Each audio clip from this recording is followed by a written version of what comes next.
Hello students, hello everyone, कैसे हैं आप सब लोग। तो उद्गम सीरीज के अंदर हम वापस आए हैं आपके पास एक नए एपिसोड के साथ, जो कि है particle in a box part 1। तो पिछले लेक्चर्स में पहले हम एमपी के हमने कुछ लेक्चर्स किए, कुछ एडवांस पोर्शन किए, जिसमें हमने ग्रीन्स फंक्शन, न्यूमेरिकल टेक्निक्स और पार्शियल डिफरेंशियल इक्वेशंस, वो हमने ऐसे टॉपिक डिस्कस किए जिस पे क्वेश्चन का स्कोप रहता है, लेकिन वो टॉपिक वाइडली अवेलेबल कम है। तो उनको आपने अच्छे तरीके से पढ़ा और सीखा होगा। आई होप वो आपके लिए हेल्पफुल रहा हो।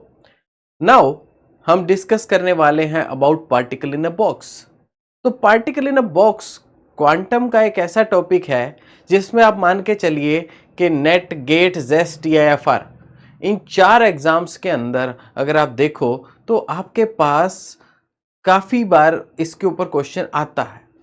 तो अगर हर साल के अगर आप ये इस तरीके ये चारों पेपर उठा लो तो आपको इसमें कम से कम 2 या 3 पार्टिकल इन अ बॉक्स के क्वेश्चन मिल ही जाएंगे। सो तो ये जब इतना बढ़िया इंटरेस्टिंग सा टॉपिक है, तो भाई इतने क्वेश्चन आ रहे हैं तो मुश्किल भी होगा। लेकिन आपको जानकर बहुत खुशी होगी कि ये मुश्किल नहीं है। अब why why this is not difficult, वो तो अभी लेक्चर में पता चलेगा कि जैसे हम देखेंगे कि किस तरीके से बहुत ही इजी वे में आप समझ सकते हो पार्टिकल इन अ बॉक्स को। तो इसका कोई भी वेव फंक्शन आपको बनाना हो, इसके एनर्जी लेवल्स डिफाइन करने हो, इन सब काम को आप कर सकते हो थ्रू सम सिंपल टेक्निक्स। तो मैं आपको स्क्रूडिंजर इक्वेशन का कैसे सॉल्यूशन है, जो किताबी सॉल्यूशन है, वो नहीं कराऊंगा।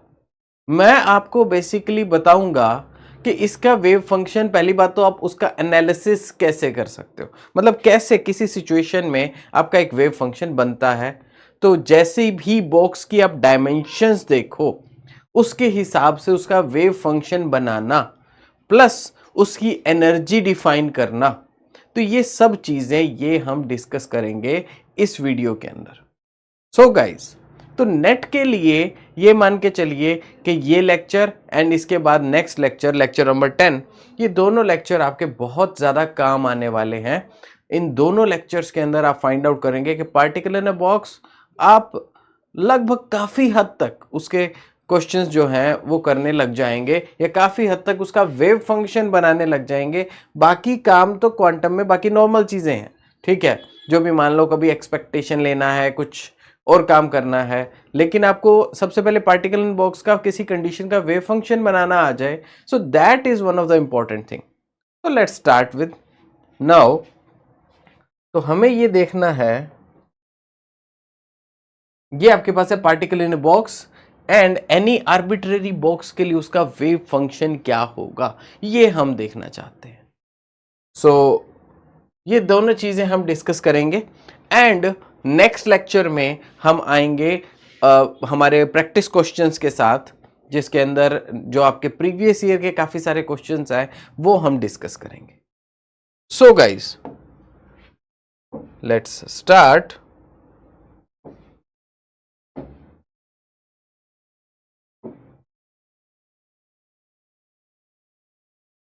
तो प्रैक्टिस क्वेश्चंस तो नेक्स्ट लेक्चर में आएंगे, but particle in a box, what is particle in a box.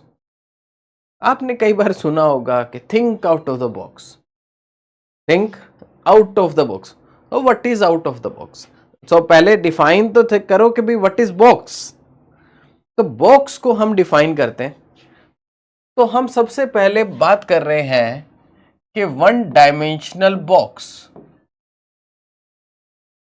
ठीक है। तो व्हाट इज अ बॉक्स, कि हमारे पास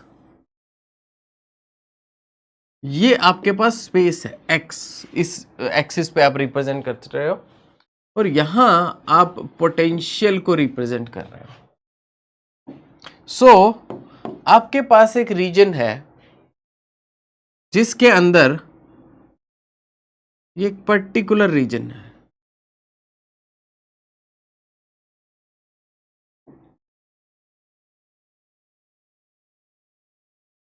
हम्म।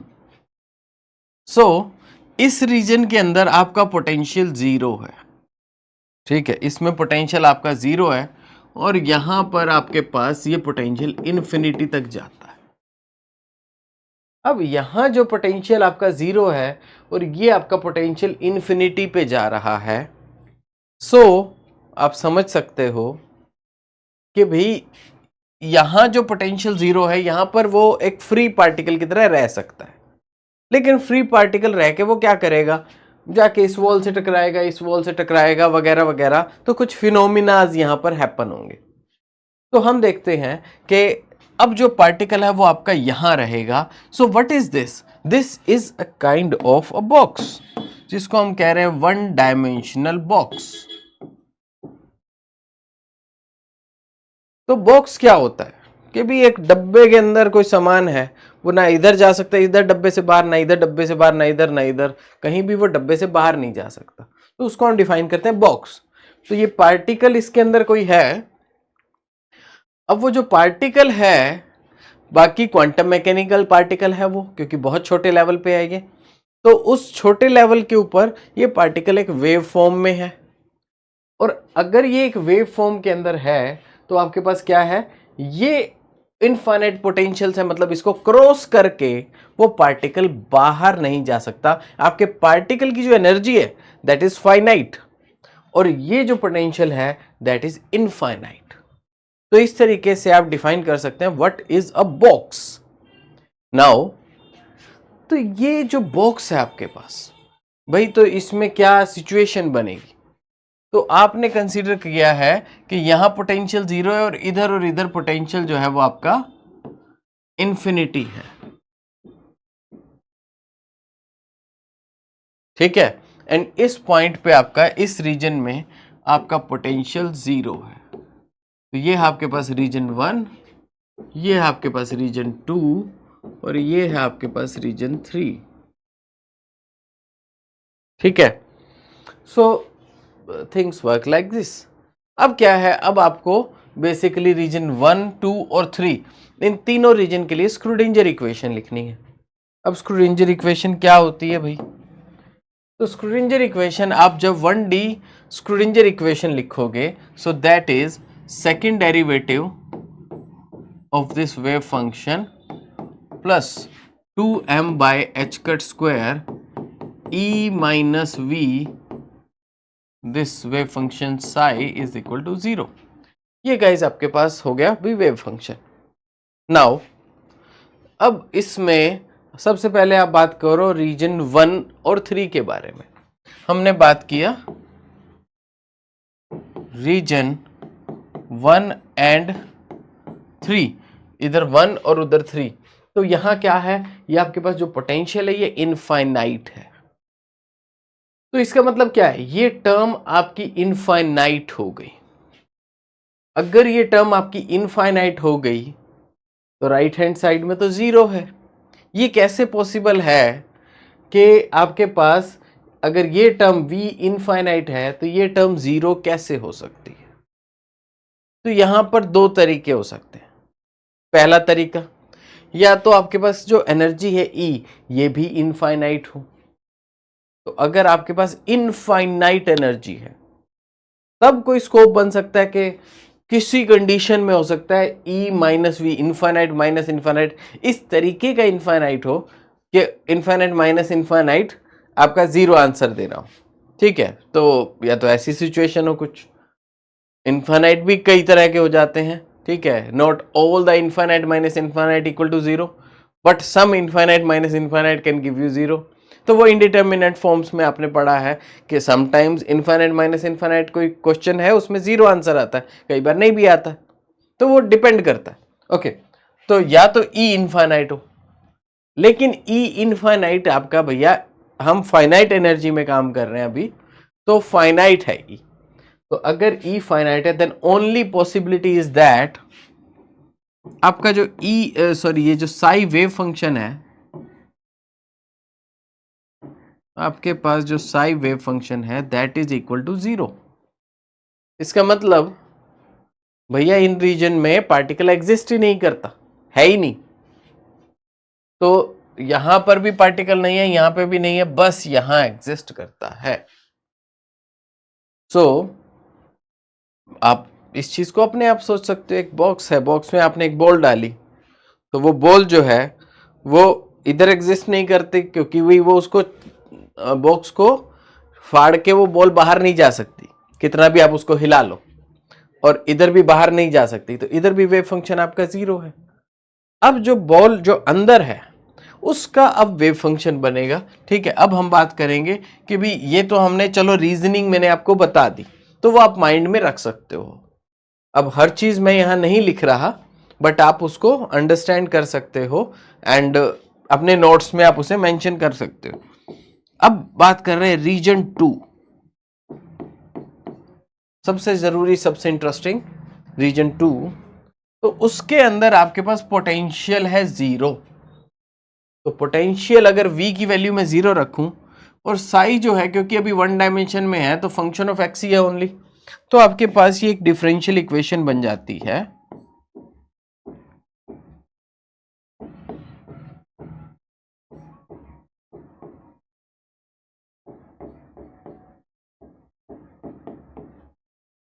Like this. तो अब क्या है आपके पास, ये जो पार्ट है इसको हम k स्क्वायर लिख देते हैं, इसको हम k स्क्वायर लिखते हैं।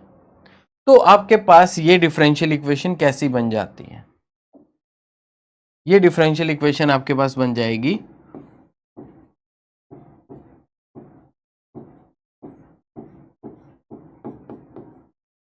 Like this. तो ये जैसे हमने डिफरेंशियल इक्वेशन में पढ़ा है हायर ऑर्डर फर्स्ट डिग्री, तो विद कांस्टेंट कोएफिशिएंट्स, तो वो जो हमने एक्सप्रेशन पढ़ा है उस हिसाब से हम इसको देख सकते हैं। अब अगर इसको हम सॉल्व करेंगे तो भाई ऑक्सिलरी इक्वेशन क्या बनेगी, इसको हम कन्वर्ट कर सकते हैं, रूट्स क्या आएंगे,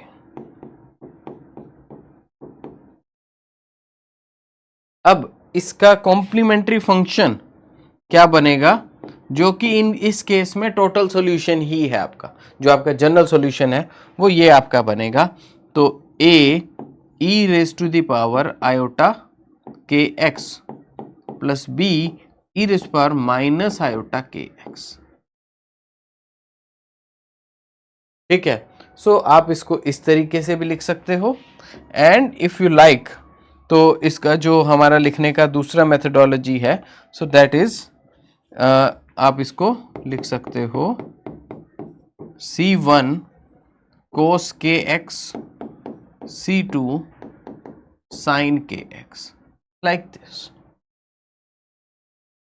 अब गाइज आपके पास बाउंड्री कंडीशंस आती हैं। तो बाउंड्री कंडीशंस क्या कहती है, बाउंड्री कंडीशंस, इसके ऊपर हम कंटिन्यूटी कंडीशन लगा सकते हैं। कंटिन्यूटी कंडीशन क्या कहती है, कंटिन्यूटी कंडीशन कहती है कि भाई जो वेव फंक्शन है आपका वो कॉन्टिन्यूअस होता है। कॉन्टिन्यूअस होता है, इट मीन्स अगर आपका वेव फंक्शन यहां से 0 है, इधर इधर इधर इधर इधर, तो अगर इस पॉइंट तक ये 0 है, तो यहां पर भी जो भी आपका वेव फंक्शन होगा, जो भी आपका वेव फंक्शन है वो यहां पर इस पॉइंट से मैच करना चाहिए।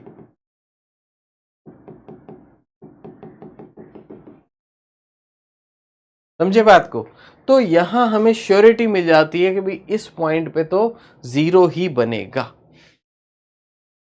तो अगर मतलब इस तरीके से कोई सिचुएशन आती है मेरे पास, तो उस तरीके से यहां मैं 0 पे मतलब हम कंसीडर करते हैं, मान लो ये 0 पॉइंट है, ये A पॉइंट है, तो 0 के ऊपर मैं कह सकता हूं कि जो हमारा वेव फंक्शन है, ये वाला जो वेव फंक्शन है, इसको आंसर 0 देना चाहिए, और A पे मैं कह सकता हूं ये जो हमारा वेव फंक्शन है इसको 0 देना चाहिए। तो जब मैं इसमें 0 वैल्यू पुट करना चाहता हूं, मतलब बाउंड्री कंडीशंस लगाता हूं,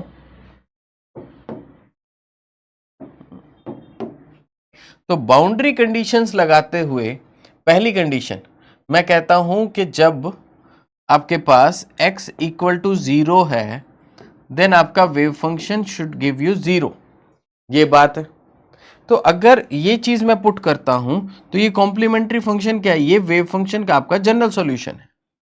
तो this gives you 0 when x को हम 0 पुट करें तो ये क्या है, cos kx, cos 0 क्या होता है 1, तो ये बचेगा c1 और यहाँ आएगा c2 sin 0 0। तो इस इक्वेशन से आपके पास कंक्लूजन आ गया कि c1, ये जो c1 नंबर है दैट इज 0। अब वेव फंक्शन क्या बच गया आपका, अब आपका वेव फंक्शन बच गया अभी c2 sin kx, ये आपके पास इतना बच गया। अब नेक्स्ट हम देखते हैं कि a के ऊपर क्या होगा, तो a के ऊपर हम अप्लाई करेंगे। सो आपके पास c2, ये वेव फंक्शन 0 है और मैं कह रहा हूं कि x इक्वल टू ए पे साई इक्वल टू 0, ये सेकंड कंडीशन है हमारे पास। तो साइन के एक्स, ठीक है, सॉरी के ए, ये बनेगा x की जगह हमने a पुट कर दिया एंड दिस इज 0। अब मुद्दा ये है कि या तो c2 0 होगा या साइन के ए 0 होगा। अब c2 0 करोगे तो फिर वही बात जो पार्शियल में भी हमने बात की थी कि फिर बचेगा क्या, c1 भी 0 c2 भी 0, हम कर क्यों रहे हैं काम। तो c2 0 नहीं है but this sign k A can be 0, तो sine k a is equal to 0, so that is possible when this equal to sine n pi. तो आपके पास आ गया k a equal to n pi and k will be equal to n pi by a। तो k की value इसमें put करो, आपका वेव फंक्शन क्या बच गया, एक constant sine n pi x by a, like this. तो ये आपके पास बचा आपका वेव फंक्शन। उसके बाद हम देखते हैं कि भाई ये c2 इसकी वैल्यू क्या आएगी। अब ये जो आपका वेव फंक्शन है c2, इसकी सॉरी वेव फंक्शन में जो कांस्टेंट है उसकी वैल्यू क्या आएगी, तो ये क्या है, ये एक हिसाब से नॉर्मलाइजेशन कांस्टेंट है। तो नॉर्मलाइजेशन कांस्टेंट, तो हम क्या कहते हैं कि नॉर्मलाइजेशन क्या होता है।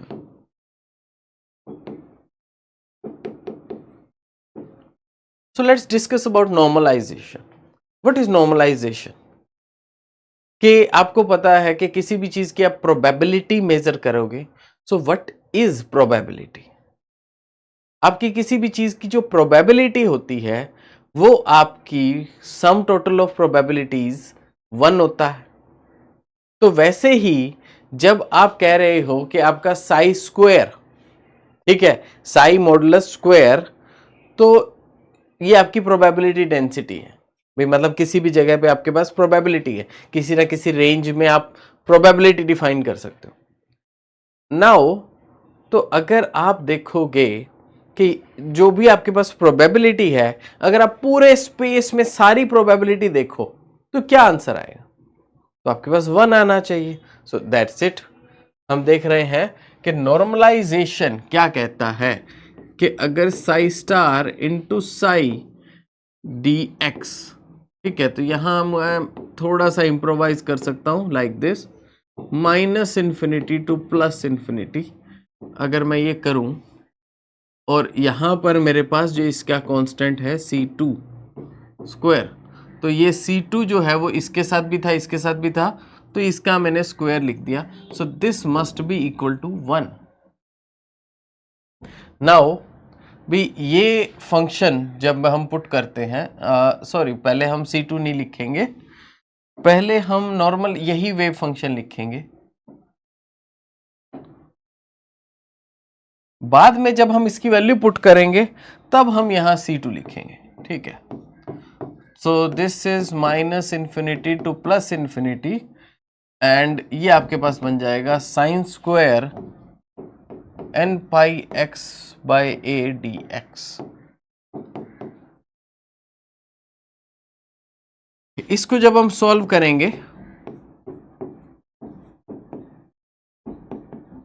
तो ये क्या आ जाएगा आपका 1 minus cos 2 times of n pi x by a divide by 2 and dx equal to 1। और ये जो है अब आपके पास, इसको जब आप सॉल्व करोगे, so this will give you, थोड़ा सा इंटीग्रेशन आप सॉल्व कर सकते हो, और C2 की वैल्यू आपके पास आ जाएगी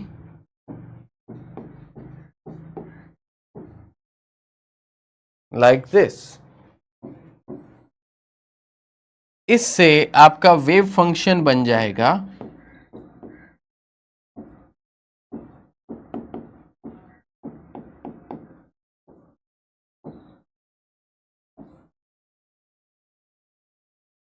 but this depends upon the value of n। तो n की आप जो वैल्यू लोगे उसके बेस पे डिफाइन होगा कि वो आपका ग्राउंड लेवल है, फर्स्ट लेवल है, सेकंड लेवल है, जो भी है। सो गाइज, ये हमने स्क्रूडिंजर इक्वेशन से फाइंड आउट किया, ठीक है। तो ना करते हुए भी हमने सॉल्यूशन कर दिया क्योंकि छोटा सा सॉल्यूशन था। हाँ जी, तो ये जो है, ये आपने स्क्रूडिंजर इक्वेशन सॉल्व की और उससे आपकी ये इक्वेशन आ गई। Now let's move forward.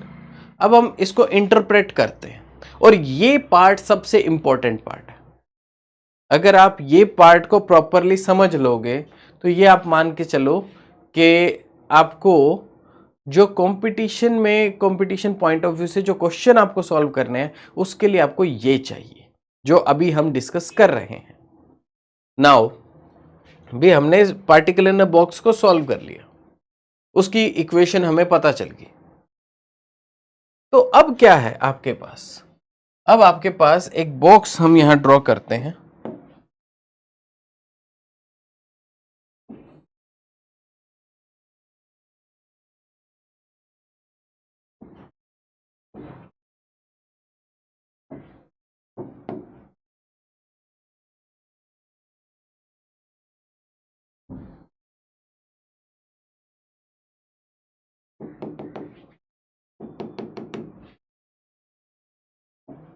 and in this box let's talk about कि इसका वेव फंक्शन क्या है। अब इसका वेव फंक्शन हम डिफाइन कर चुके हैं जब हमारे पास बॉक्स है 0 to a। इसका वेव फंक्शन हम डिफाइन कर चुके हैं, this is 2/a² sin n pi x/a। तो एक चीज आपको ये समझनी चाहिए कि मैं आपको बताता हूं कि देखो, ये आपके पास वेव फंक्शन आ गया। अब हम बात करते हैं कि भाई इसकी एनर्जी क्या होगी। भाई एनर्जी हमने देखा कि हमने वैल्यू ली के स्क्वायर की हमने वैल्यू ली 2me/h²। ये हमारे पास वैल्यू थी। अब हमारे पास, अगर हम फाइंड आउट करना चाहते हैं what is the value of E energy, यहां हमारे पास हमने के स्क्वायर लिया 2me/h², इसको हमने एनर्जी ली, फाइन। तो इस एक्सप्रेशन को हमने के कंसीडर किया है, और के की वैल्यू हमारे पास गिवन है। के की वैल्यू हमने फाइंड की थी, वो थी n π/a, फाइन। तो अगर हम इसको कंबाइन करें तो सबसे पहले एनर्जी क्या है? Energy is h² k²/2m, like this. अब ये क्या है? ये तो बिल्कुल वही फॉर्म है कि p²/2m। तो ये ई एनर्जी क्या थी? ये तो काइनेटिक एनर्जी ही थी। तो p²/2m ये आपके पास एनर्जी हो गई, काइनेटिक एनर्जी। अब इसमें k की वैल्यू पुट कर देंगे तो हमारे पास क्या आएगा? n² π² h²/2ma²। ठीक है, तो ये आपके पास आंसर आ गया। नाउ लेट्स लुक एट कि ये आपके पास आ गया एनर्जी का एक्सप्रेशन, ये आपके पास आ गया वेव फंक्शन। अब इसको हम प्लॉट करके देखते हैं एन की डिफरेंट वैल्यूज के लिए क्या प्लॉट होता है। So let's draw this. सबसे पहले एन की वैल्यू अगर मैं 1 पुट करूंगा तो क्या है? पहला जो फंक्शन है आपके पास वो क्या है? इस तरीके से आएगा, ये आपका वेव फंक्शन होगा। तो हालांकि मुझे इसे थोड़ा सा ऊपर ड्रॉ करना चाहिए, क्योंकि एनर्जी की अगर मैं टर्म में बात करूं तो this should be like this, ठीक है। नेक्स्ट, अगर मैं नेक्स्ट एनर्जी लेवल की बात करूं तो यहां एन की वैल्यू 2 हो जाएगी। तो साइन एक्स और साइन 2x में फर्क क्या होता है? अगर आप ग्राफ के अकॉर्डिंग देखो, so if this is sine x, if this is sin x, this is sin 2x.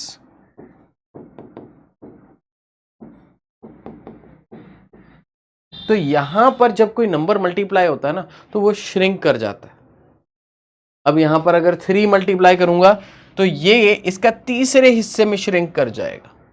इस तरीके से ही ग्राफ वर्क करता है। नाउ तो जब मैं यहां 2 मल्टीप्लाई कर रहा हूं तो मेरे पास नेक्स्ट फंक्शन ऐसा आएगा, उसके बाद नेक्स्ट फंक्शन मेरे पास ऐसा आएगा, बिकॉज नेक्स्ट के लिए 3 से मल्टीप्लाई होगा। 3 से मल्टीप्लाई होने का मतलब क्या है कि जिसमें पहले एक लूप आ रहा था, 2 से मल्टीप्लाई होने पे 2 लूप आ रहे हैं, 3 से मल्टीप्लाई होने पे 3 लूप आएंगे। वैसे ही आप देख रहे हो, जिस जगह पे पहले एक लूप आ रहा था अब वहां पर 2 आ रहे हैं। तो ये आपके पास आपने वेव फंक्शंस ड्रॉ किए हैं, क्योंकि साइन के फंक्शंस हैं n इक्वल टू 1 2 3 के लिए। अब इनकी एनर्जीज देखते हैं। तो इनकी एनर्जीज क्या होंगी? तो n इक्वल टू 1 जब आप पुट करोगे तो देखो, जब पार्टिकल इन बॉक्स की आप बात कर रहे हो तो n equal to 1 2 3 and so on ये जा रहा है। तो ये फॉर्मूले इस तरीके के हैं कि इसमें n इक्वल टू 0 नहीं होता है। n इक्वल टू 0 का फिर कोई मीनिंग नहीं है, क्योंकि साइन 0 0 खत्म, कोई वेव फंक्शन ही नहीं है। वेव फंक्शन नहीं है इसका मतलब पार्टिकल ही नहीं है। तो या तो बॉक्स खाली है, n इक्वल टू 0 का मतलब बॉक्स खाली। अगर बॉक्स में पार्टिकल है तो n इक्वल टू 1 से स्टार्ट होती है आपकी सारी कहानी। नाउ तो पहले जो आपके एनर्जी है दैट इज योर E1, जो कि n इक्वल टू 1 पुट करने पे आप कर सकते हो pi square h cut square by 2ma square, ये आपके पास बनता है। नाउ नेक्स्ट लेवल पे अगर n की वैल्यू 2 पुट करेंगे तो क्या आएगा, 2 स्क्वायर 4, तो 4 टाइम्स ऑफ दिस नंबर। तो ये क्या है, ये तो E1 है, तो ये आएगा 4 टाइम्स ऑफ E1। फिर नेक्स्ट देखो 3 पुट करोगे तो ये 9 times of E1, 9 times of E1। तो जैसे जैसे जाते जाते हैं इसका जो लेवल है वो आपका बढ़ता रहता है।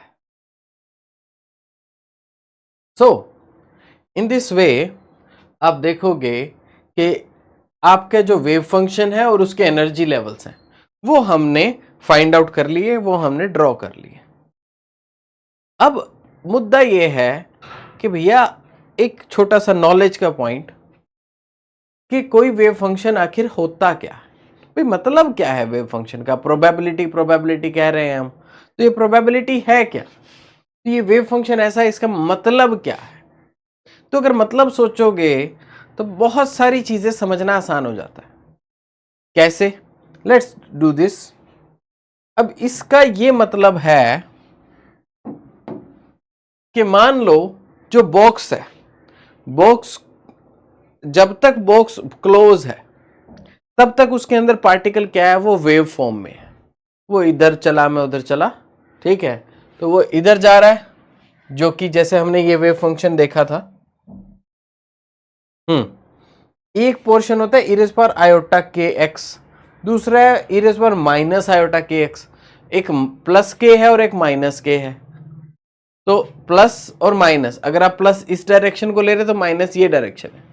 तो बस एक वेव मतलब यहां जा रही है और एक वेव यहां जा रही है, दोनों के कॉम्बिनेशन से जो चीज है वो बन रही है। तो वो पार्टिकल यहां भी जा रहा है और यहां भी जा रहा है, और फिर एक स्टेशनरी इस तरह की स्टेट बन जाती है दोनों के कॉम्बिनेशन से। तो अब क्या है, अभी ये पार्टिकल जब तक बॉक्स बंद है और मैं इसको ले गया, इसको मतलब 0 केल्विन के आसपास ले गया, कुछ हाफ या 1 केल्विन के आसपास, इतने लो टेम्परेचर पे, ताकि इसके अंदर का जो पार्टिकल है वो ग्राउंड स्टेट पे आ जाए। अब क्या है, मैं इस बॉक्स को खोलूंगा और इसको देखूंगा कि पार्टिकल कहां पड़ा है। तो इसको देखने के लिए मुझे क्या करना पड़ेगा, उस पार्टिकल को देखने के लिए मुझे उस पर फोटोन गिराने पड़ेंगे। तो जब मैं उस पर फोटोन गिराऊंगा तो क्या होगा, कभी वो मुझे यहां नजर आ जाएगा, कभी मुझे यहां नजर आ जाएगा, कभी यहां कभी यहां, बट आई विल ऑब्जर्व कि वो मुझे, अगर मैं उस बॉक्स को 1,00,000 बार खोलकर देखूं तो मुझे इस तरह की डिस्ट्रीब्यूशन मिलेगी कि मुझे इस रीजन में तो ये सबसे ज्यादा नजर आएगा, इधर और कम, इधर और कम। तो अगर मैं 1,00,000, 2,00,000, 5,00,000, 10,00,000, तो प्रोबेबिलिटी डिस्ट्रीब्यूशन का मतलब क्या है? यही मतलब होता है कि अगर मैं एक लॉन्ग टर्म में एक्सपेरिमेंट करूं तो ये इस कर्व के ऊपर, मतलब इस तरीके का आपके पास बिहेवियर उसका नजर आएगा आपको। ये होता है रियलिटी में प्रोबेबिलिटी का मीनिंग, कि ये डिस्ट्रीब्यूशन फंक्शन इस तरीके का आएगा। आपने बॉक्स खोला, देखा, फिर बंद कर दिया, फिर खोल के देखा, फिर बंद कर दिया। तो sometimes Schrodinger's cat is alive, other times Schrodinger cat is dead. तो मतलब वो उस तरीके से ये प्रोबेबिलिटी वर्क करती है। तो प्रोबेबिलिटी का ये मतलब है। अब अगर आपको पता चल गया कि मेरे मैक्सिमम दिखने के चांस पार्टिकल के यहां है, अगर कोई आपसे पूछ ले भी ग्राउंड स्टेट में एक्स की एक्सपेक्टेशन वैल्यू क्या है, what is expectation value? Expectation value कहते हैं एवरेज वैल्यू को। तो या तो कभी वो यहां होगा, कभी यहां होगा, लेकिन एवरेज कहां होगा? एवरेज बीच में a/2, आंसर a/2 आना चाहिए। तो अगर आप मीनिंग समझते हैं तो ये क्वेश्चन कई बार आपको सॉल्व नहीं करने पड़ते, ठीक है? कुछ बेसिक चीजें वो आप ऑटोमेटिकली समझ जाते हो, हायर चीजें ये सॉल्व करनी पड़ेंगी। नेक्स्ट, अगर आप इसको देखो तो इसमें एक्सपेक्टेशन वैल्यू आपकी क्या आएगी? Average value. एवरेज वैल्यू तो 0 ही आएगी, लेकिन अगर आप देखो मोस्ट प्रोबेबल कहां है, मोस्ट प्रोबेबल आपके पास रीजन आएगा ये या ये, क्योंकि ये तो अभी वेव फंक्शन है, अभी तो इनका स्क्वायर किया जाएगा ना। तो स्क्वायर करेंगे तो ये फंक्शन इस तरीके का बन जाएगा, ठीक है? और इसका भी स्क्वायर करेंगे तो अप्रोक्सीमेटली ऐसा ही, मतलब इसके क्लोज ही इसका स्क्वायर का कर्व बन जाएगा। नाउ तो जब भाई इसका वेव फंक्शन का स्क्वायर करेंगे तब वो प्रोबेबिलिटी आएगी। तो उसको वेव फंक्शन पे मतलब डायरेक्ट इंटरप्रेट मत करो, तभी मैं इसको वेव फंक्शन की टर्म में ही बता रहा हूं। बट आप समझ सकते हो कि स्क्वायर करके वो चीजें दोनों पॉजिटिव हो जाएंगे लूप, लेकिन मैं इसको बता रहा हूं कि या तो यहां प्रोबेबिलिटी ज्यादा है या यहां ज्यादा है, तो वो आप अंडरस्टूड कर सकते हो। तो इस तरीके से आप इसका भी मोस्ट प्रोबेबल स्टेट पूछा जाए कि कहां कहां नजर आएगा, सबसे ज्यादा स्कोप है, तो इस पॉइंट पे और इस पॉइंट पे, इस पे पता है। ग्राउंड पे कहां नजर आएगा? इधर नजर आएगा। मीन क्या है? मीन 0 है हर केस में। अब बात करते हैं भी momentum. Expectation value of momentum क्या होगी, ठीक है? मोमेंटम की एक्सपेक्टेशन, मोमेंटम क्या है कि भैया एवरेज मोमेंटम क्या है इस बॉक्स में जो पार्टिकल है उसकी। तो ये पार्टिकल या ये जो वेव फंक्शन है ये दो वेव से बना है, एक वेव इधर जा रही है, एक इधर जा रही है। इधर की वेलोसिटी v, इधर की -v, इधर का मोमेंटम p, इधर का -p। एवरेज निकालोगे क्या आएगा? p - p 0। तो मोमेंटम की एक्सपेक्टेशन वैल्यू आप अपनी किताबें खोल के देखिए, उसमें 0 मिलेगा। मैं उसकी बस रीजनिंग बता रहा हूं so that you could connect now। तो ये आपके पास स्ट्रक्चर आ गई, आपको प्रोबेबिलिटी का मीनिंग समझ आ गया। अब हमारे पास कई चीजें आ जाती हैं जो मतलब हमें अंडरस्टैंड करना है, क्या कि भैया एक एनी आर्बिट्रेरी बॉक्स, किसी भी रैंडम टेढ़े मेढ़े बॉक्स के अंदर अगर आपका यही वेव फंक्शन हो तो क्या होगा। अभी तक आपने क्या देखा है? अभी तक आपने देखा है कि आपके पास जो इसको व्हाइट में ड्रॉ करते हैं, अभी तक आपने देखा ये जो आपके पास पोटेंशियल है वो 0 टू ए है, 0 टू ए। अब मान लो मैं इसकी जगह 2a लिख देता तो क्या होता? देखो, कोई भी चीज, मान लो बॉक्स है, बॉक्स में पार्टिकल है, पार्टिकल को फर्क नहीं पड़ता कि भाई आपने क्या कर रखा है, ठीक है। पार्टिकल को कोई फर्क नहीं पड़ता कि आप ओरिजिन को यहां रख रहे हो कि यहां रख रहे हो, उसने क्वांटम मैकेनिकली नेचुरली जो चीज बनती है उसको अपना काम करना। तो हमें क्या करना है? हमें एक रिजल्ट पता चलना चाहिए कि पार्टिकल अपना काम कैसे कर रहा है। बाकी सारे तो मैथमेटिकल ट्रांसफॉर्मेशंस है कि मान लो भाई इतना बॉक्स है, अब उसमें मैं अपना ओरिजिन यहां रखूं और उसके रिस्पेक्ट में उसको स्टडी करूं, एक मैं अपना ओरिजिन यहां रखूं और उसके रिस्पेक्ट में उसको स्टडी करूं, भाई आधा बॉक्स पॉजिटिव में है आधा नेगेटिव में है, तो उस सिचुएशन में क्या होगा? ठीक है, तो मतलब पार्टिकल को अंदर थोड़ा फर्क पड़ता है कि आपने ओरिजिन कहां रखा है, उससे फिजिक्स थोड़ा बदलेगी, फिजिक्स रिमेन्स द सेम। बाकी तो सिर्फ मैथमेटिकल रिप्रेजेंटेशन चेंज होती है, फिजिक्स चेंज नहीं होती है। सो लेट्स लुक एट कि तब क्या होना चाहिए। तो अगर यहां पर मैं कोई भी आर्बिट्रेरी आपके पास नंबर दे देता हूं, जिसको मैं कह देता हूं कि ये आपके पास कोई भी डायमेंशन है, डायमेंशन ऑफ बॉक्स, तो अगर आपको एक किसी आर्बिट्रेरी बॉक्स के लिए एक जनरल आपके पास वेव फंक्शन आपको चाहिए, तो आप क्या करोगे? 2 divide by dimension of the box square root sine n pi x divide by dimension of the box. ठीक है, ये आपके पास गाइस वेव फंक्शन होगा। अब ऑटोमेटिकली देख लो इसके लिए क्या बनेगा। For a box from 0 to 2a, अगर ये हो गया तो यही वेव फंक्शन जो हमने पहले बनाया था वो क्या बन जाएगा? So let's do this. ये हो जाएगा 2/2a square root sine n pi x by 2a। ये आपके पास बन जाएगा। That's it.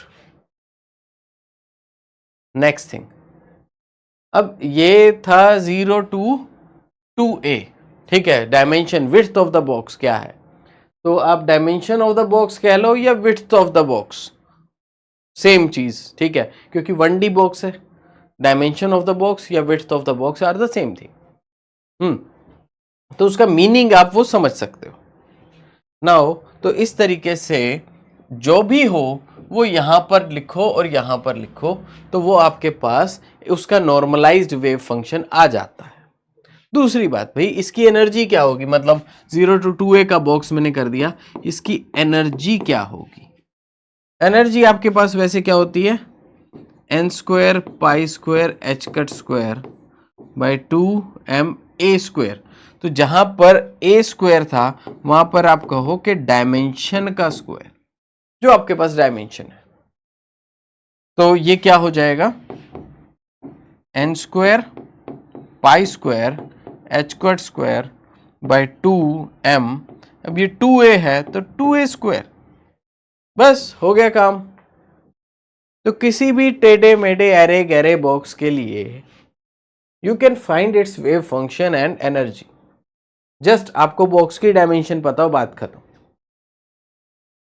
लेकिन पेपर वाले और भी चालाक निकले। उन्होंने क्या किया भाई, बुक्स, ये जो बॉक्स है इसकी तो वेट चेंज की समटाइम्स कभी 3a कर दिया, कभी 3l लिख दिया, कभी 2l लिख दिया, मतलब कुछ भी नाम कर दिया, 4l कर दिया, कुछ भी कर दिया। लेकिन अब वो क्या है, वो तो क्वेश्चन बनाने वाले और चालाक निकले। उन्होंने क्या किया, ये बॉक्स उठाया और यहां रख दिया, कहते अब बताओ क्या होगा, या ये बॉक्स उठाया और यहां रख दिए इतनी जगह पे, अब बताओ क्या होगा। तो हमारे पास उसका भी आंसर है, लेट्स डू दिस। तो हमने क्या किया, हमारे पास again we have this and this potential, but अभी इसको y लिखते हैं बस, ठीक है, क्योंकि अभी ये एक चीज मैं आपको एक्सप्लेन कर रहा हूं। अब होता क्या है, एक मैथमेटिकल मतलब ग्राफ्स क्योंकि है क्या, बॉक्स को थोड़ा पता चला है, बॉक्स को नहीं पता चला, पार्टिकल अपना वैसे ही बिहेव कर रहा है जैसे पहले कर रहा था, लेकिन आपने सिर्फ कोऑर्डिनेट सिस्टम को शिफ्ट कर दिया। अब आपका ओरिजिन यहाँ है, एक्स वाई यहाँ है, उसके रिस्पेक्ट में आप इसको समझ रहे हो। नाउ तो एक चीज आप सोचो, मतलब एक चीज आपने पढ़ी है, उसको मैं कनेक्ट करता हूं आपकी नॉलेज से। यहाँ मान लो डिराक डेल्टा फंक्शन होता है, यहाँ आप इसको कहते हो भी डिराक डेल्टा एक्स, और मान लो वो अब डिराक डेल्टा पॉइंट ए पे है, तो वो आपके पास हो जाता है, इसका नाम होता है डिराक डेल्टा एक्स माइनस ए। ठीक है, डिराक डेल्टा एक्स माइनस ए। तो हुआ क्या, मतलब इसको हम माइनस ए क्यों कह रहे हैं, क्योंकि ये डिराक डेल्टा एक्स था, इसको अगर मैंने बाय ए फॉरवर्ड शिफ्ट किया हो, बाय ए अगर मैंने फॉरवर्ड शिफ्ट किया है तो माइनस ए होता है। अगर मैं बाय चांस इसको माइनस ए पे ले आऊं, ठीक है, तो अगर मैं इसको बाय ए जीरो से ए पे बैकवर्ड ले आऊं नेगेटिव डायरेक्शन में, तो ये आपके पास होगा Dirac delta x plus a, या आप इसको लिखो Dirac delta x minus minus a, ऐसे लिख लो। तो ये मतलब आप समझ सकते हो कि जब आप इधर लेके जाते हो तो माइनस ए होता है, इधर लेके जाते हो सॉरी इधर लेके जाते हो प्लस होता है, इधर लेके जाते हो फॉरवर्ड लेके जाते हो तो माइनस होता है।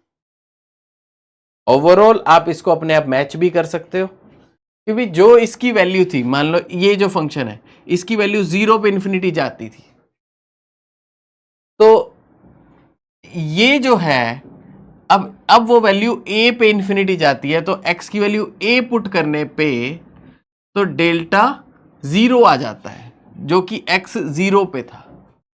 तो मतलब इस चीज को आप समझ सकते हो कि जो वैल्यू जीरो पे आ रही थी वो फंक्शन की वैल्यू अब ए पे आ रही है, तो उसको इस तरीके से हमने सेट कर दिया कि एक्स की वैल्यू ए पुट करने पे आंसर वही जीरो आ रहा है, वैल्यू एक्स की वही जीरो आ रही है, तो हमने बस इसको सेट कर दिया। तो दैट्स वाई ये इस तरीके से वर्क करता है ग्राफिकली। तो अब एक चीज नेक्स्ट हम सोचते हैं कि आपके पास जो बॉक्स है वो क्या है, वो अब आपको इस तरीके से रख के दे दिया। तो ये box minus A by two से प्लस ए बाय टू के बीच में है, ठीक है, माइनस ए बाय टू से प्लस ए बाय टू के बीच में, और ये आपके पास ऐसा जो भी वेव फंक्शन आपका बनेगा, यहां पर वही पोटेंशियल इंफिनिटी जा रहा है और यहां पर पोटेंशियल जीरो है। तो अब ये बॉक्स हमने यहां पर रखा है, तो इस बॉक्स में ये जो अब वेव फंक्शन बनेगा, तो इसका वेव फंक्शन कैसे बताओगे। Now just the thing is कि क्या मुझे ये पता है कि जब ये वेव फंक्शन यहां था,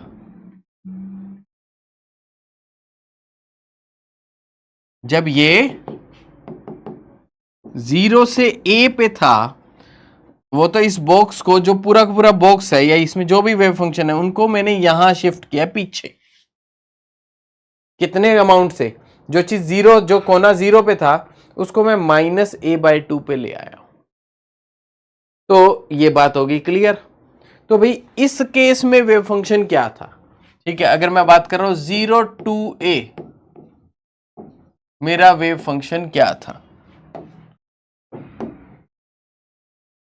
तो जीरो टू ए मेरे पास वेव फंक्शन था two by a sine n pi x by a, ये मेरे पास वेव फंक्शन था। अब अगर मैं कहूं कि आपके पास जो 0 to a वेव फंक्शन है, अब अगर मैं आपको कहूं कि -a/2 to a/2 wave function क्या होगा, -a/2 से a/2 वेव फंक्शन क्या होगा, तो आप बिल्कुल वैसे ही समझ सकते हो। -a/2 से a/2, बॉक्स की विड्थ कितनी है, बॉक्स की डायमेंशन कितनी है, a ही है, तो वो चीज सेम इस पे रूट आएगा, हाँ, sine n pi by a तो ठीक है, लेकिन जो x है ना, x प्लस a/2, ये आपके पास नए वेव फंक्शंस होंगे। बस इतू सा काम था, जितना डब्बे को पीछे सरकाओ x में उतनी वैल्यू ऐड कर दो, बात खत्म। ये आ गया एनर्जी। अरे भैया बॉक्स की विड्थ जितनी है, एनर्जी के एक्सप्रेशन में कोई ऐसी वैल्यू है ही नहीं। एनर्जी के में कुछ x की वैल्यू का कोई मतलब ही नहीं है, उसको तो बॉक्स के विड्थ से लेना देना है।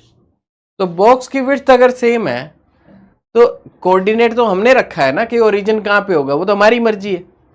तो n² π² h² bye 2ma², that's it. ठीक है, तो सेम एनर्जी और ये आपके पास फंक्शन बन गया, हो गया। तो अब ये हर फंक्शन की वैल्यू के लिए आप इसको सॉल्व कर सकते हो, x मल्टीप्लाई करो और ये a/2 से मल्टीप्लाई करो, तो ये आपके पास क्या होगा, ये सॉल्व करोगे तो ये वैल्यू आपके पास ये कोस में फंक्शन आ जाएगा, सेम फंक्शन कोस में। तो जैसे ये आपका कोस नजर आ रहा है, ओरिजिन पे मैक्सिमम है और इधर दो पॉइंट हैं जिनके ऊपर 0 जा रहा है, ये कोस का फंक्शन आपको नजर आ रहा है। तो दैट्स इट, इस तरीके से आप इसको प्लॉट कर सकते हो। सिमिलरली एक और एग्जांपल इसका देख लेते हैं। आपके पास ये एक कोऑर्डिनेट सिस्टम हमने बना दिया।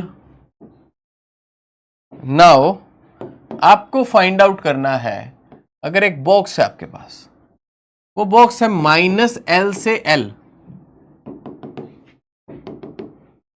-l से l, इसका वेव फंक्शन बताना है, बताओ क्या होगा। ठीक है, कोशिश करो मेरे बताने से पहले आप सॉल्व कर दो उसको। तो क्या आपको ये जो बॉक्स होता,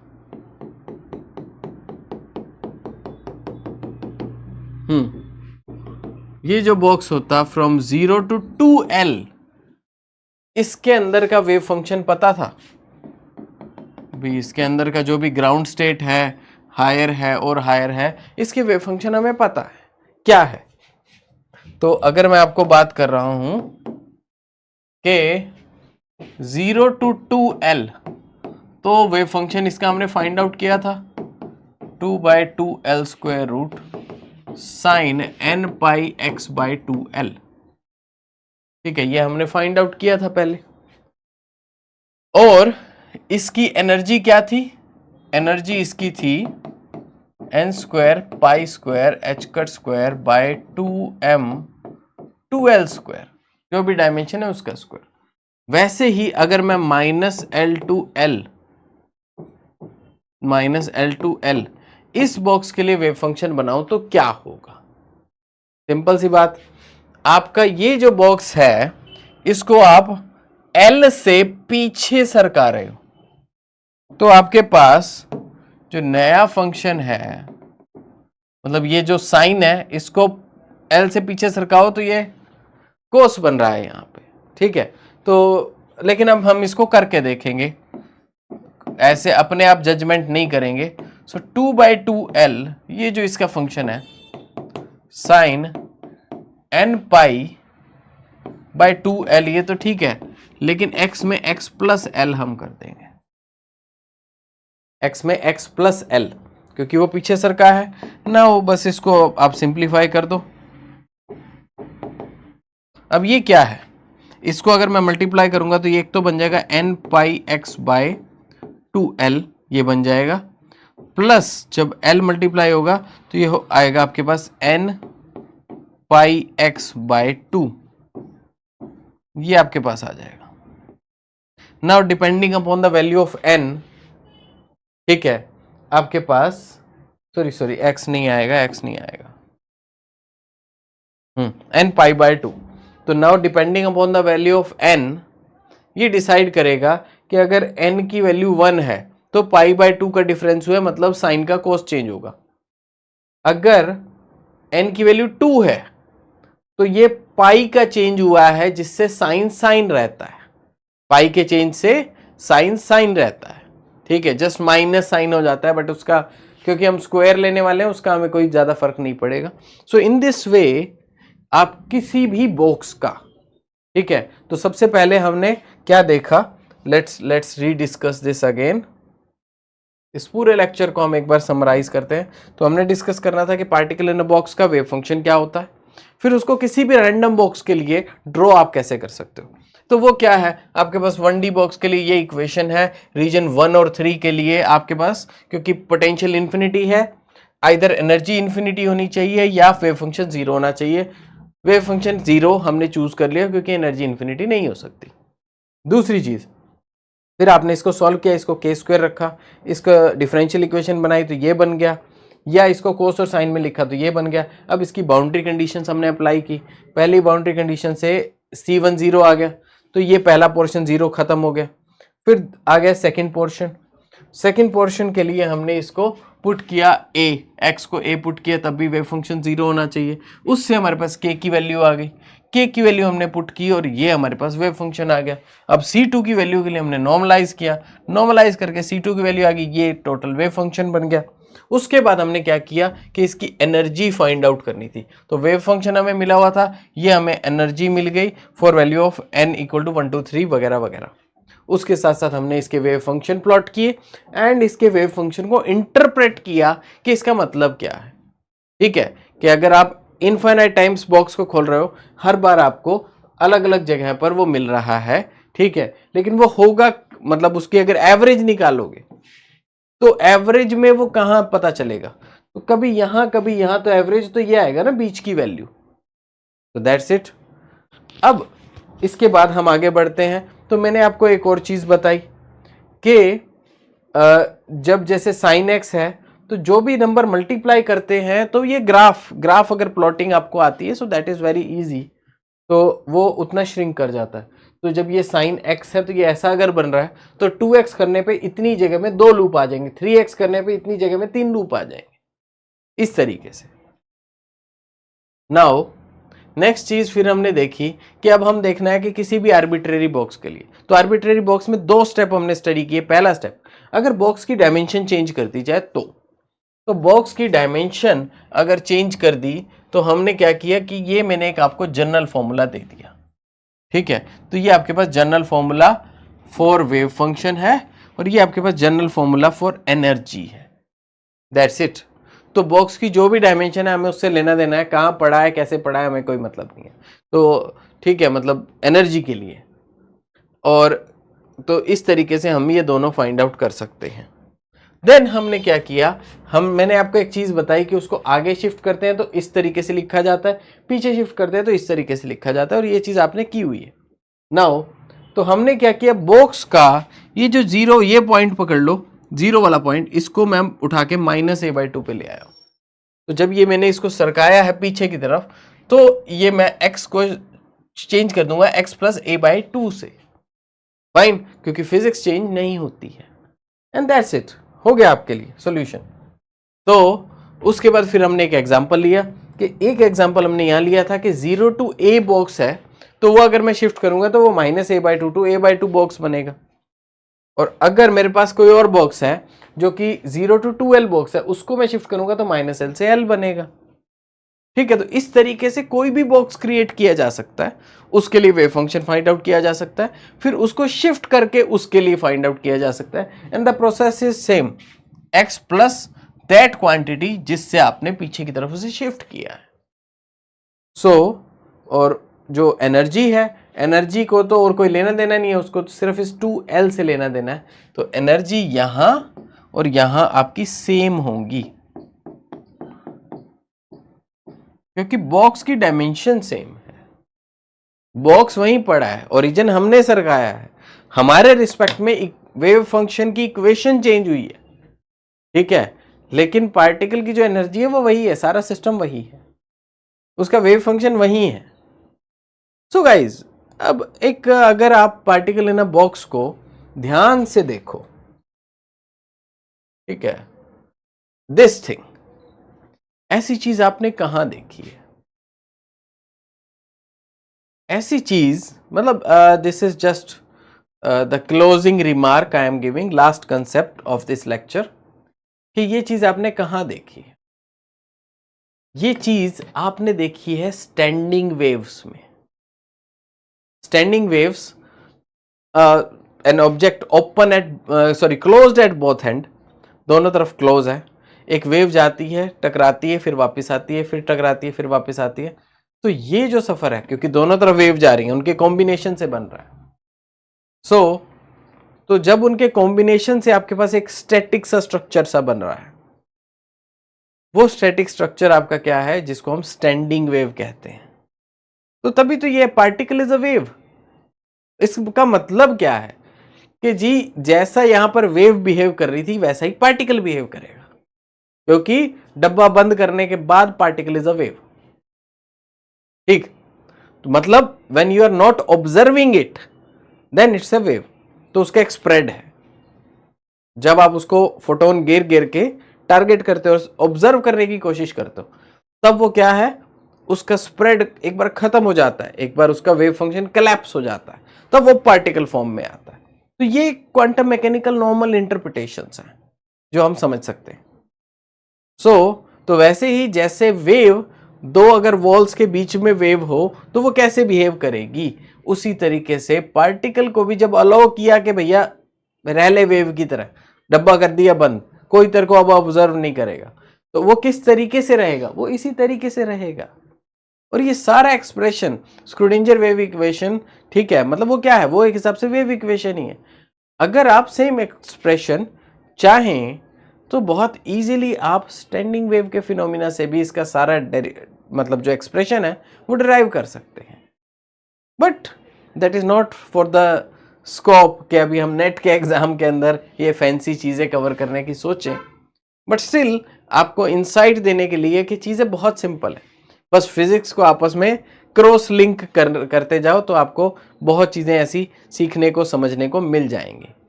सो गाइज, ये हमने हर तरह का मतलब पार्टिकल इन अ बॉक्स का वेव फंक्शन, और सिमिलरली हर तरह का जो भी बॉक्स आए उसके लिए हमने ये वेव फंक्शन ड्रॉ करना सीख लिया है। सो आई होप आपको ये जो लेक्चर है ये पसंद आया होगा, एंड बहुत सारी नई चीज़ें आपको सीखने को मिली होंगी। कमेंट करके हमें ज़रूर बताओ कि आपको क्या चीज़ अच्छी लगी, या क्या एक ऐसी नई चीज़ थी जो आज आपने सीखी। कितना आसान ये टॉपिक आपको पहले लगता था और अब कितना आसान लगता है।